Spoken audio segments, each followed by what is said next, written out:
भगवत गीता में वर्णित कथा के अनुसार जब भी अर्जुन के मन में कोई दुविधा होती थी तो वो श्री कृष्ण के पास पहुंच जाते थे।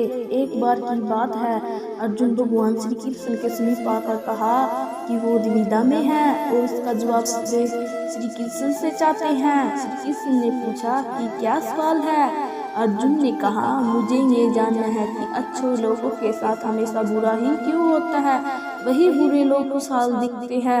अर्जुन के मुंह से ऐसी बात सुनकर श्री कृष्ण मुस्कुराए और कहा, मनुष्य जैसा सोचता है और महसूस करता है वैसा कुछ नहीं होता, बल्कि अज्ञानता की वजह से वो सच्चाई नहीं समझ पाता है। अर्जुन उनकी ये बातें समझ नहीं पाए। श्री कृष्ण ने अर्जुन से कहा, पार्थ, मैं तुम्हें एक कथा सुनाता हूँ, उसे सुनकर तुम समझ जाओगे कि हर प्राणी को उसके कर्म के हिसाब से ही फल मिलता है। प्रकृति हर किसी को अपनी राह चुनने का मौका देती है। अब वो मनुष्य की इच्छा पर निर्भर करता है कि उसे धर्म की राह चुननी है या अधर्म की। कथा शुरू करते हैं। वे श्री कृष्ण ने कहा, एक नगर में दो पुरुष रहा करते थे। एक पुरुष व्यापारी था जिसके जीवन में धर्म की बहुत ही महत्ता थी। वो पूजा पाठ में यकीन रखता था। वो हर रोज मंदिर जाता था और दान धर्म भी करता था और हर रोज भगवान की पूजा करता था। वहीं दूसरा पुरुष बिल्कुल विपरीत था। वो हर रोज मंदिर तो जाता था लेकिन पूजा करने नहीं, बल्कि मंदिर से जूते चप्पल चुराने जाता था। उसे दान और धर्म से कोई लेना देना नहीं था। समय बीतता गया और एक दिन बहुत जोर की बारिश हो रही थी। इस वजह से मंदिर में पुजारी के अलावा कोई नहीं था। ये बात जब दूसरे पुरुष को पता चली तो उसने कहा कि ये सही मौका है मंदिर का धन चुराने का। पंडित से नजर बचाकर उसने मंदिर का सारा धन चुरा लिया। उसी समय धर्म कर्म में विश्वास रखने वाला व्यक्ति भी मंदिर में पहुंचा। दुर्भाग्य से मंदिर के पुजारी ने उसे ही चोर समझ लिया और चिल्लाने लगे। वहां लोग इकट्ठे हो गए और उसे मारने लगे। किसी तरह वो बचते बचाते वहां से निकला तो दुर्भाग्य ने उसका साथ वहां भी नहीं छोड़ा। मंदिर के बाहर वो एक गाड़ी से टकरा गया और घायल हो गया।